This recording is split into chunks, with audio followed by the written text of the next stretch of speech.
Cyber অপরাধে ব্যারাকপুর থেকে এক যুবককে গ্রেপ্তার করলো সাগরদিঘি থানার পুলিশ। ধৃত ওই যুবকের নাম দুরন্ত দাস শর্মা। মুর্শিদাবাদ জেলার সাগরদিঘি এলাকার এক ব্যক্তি সাগরদিঘি থানায় লিখিত অভিযোগ দায়ের করে। সে জানায় তার মোবাইলে অজানা নম্বর থেকে একটা ফোন আসে এবং তাকে জানায় যে তাকে লোন দেওয়া হবে। লোন দেওয়ার নাম করে উক্ত ব্যক্তির মোবাইল ফোনে বিভিন্ন ওটিপি আসে এবং সেই ওটিপির মাধ্যমে উক্ত ব্যক্তির কাছ থেকে 1,27,000 টাকা প্রতারণা করে। তারপর ওই ব্যক্তি সাগরদিঘি থানায় একটি লিখিত অভিযোগ দায়ের করে উক্ত মোবাইল নাম্বার ধরে সাগরদিঘি থানার পুলিশ তদন্তে নেমে মোবাইল নাম্বারের সূত্র ধরে ব্যারাকপুরে পৌঁছায়। সেখানে থেকে গত রাত্রে দুরন্ত দাস শর্মা নামে ওই যুবককে গ্রেপ্তার করে পুলিশ। পুলিশ সূত্রে জানা যায়, দুরন্ত দাস শর্মা নামে ওই যুবক কলকাতার সল্টলেক এলাকায় একটা কোম্পানির অধীনে কাজ করে।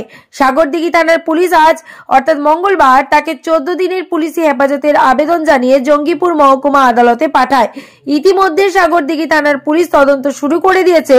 দুরন্ত দাস শর্মা কোথা থেকে এবং কত টাকা প্রতারণা করেছে এবং এর সাথে কে বা কারা যুক্ত আছে তার তদন্ত শুরু করে দিয়েছে সাগরদিঘি থানার পুলিশ। এই ধরনের নিত্য নতুন খবরের আপডেট পেতে দেখতে থাকুন জঙ্গিপুর নিউজ লাইভ।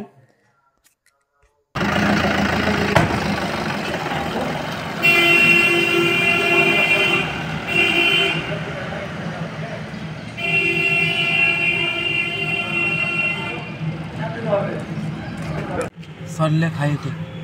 কোন কোম্পানিতে? হাইটেক। কি নাম? হাইটেক। নাম কি?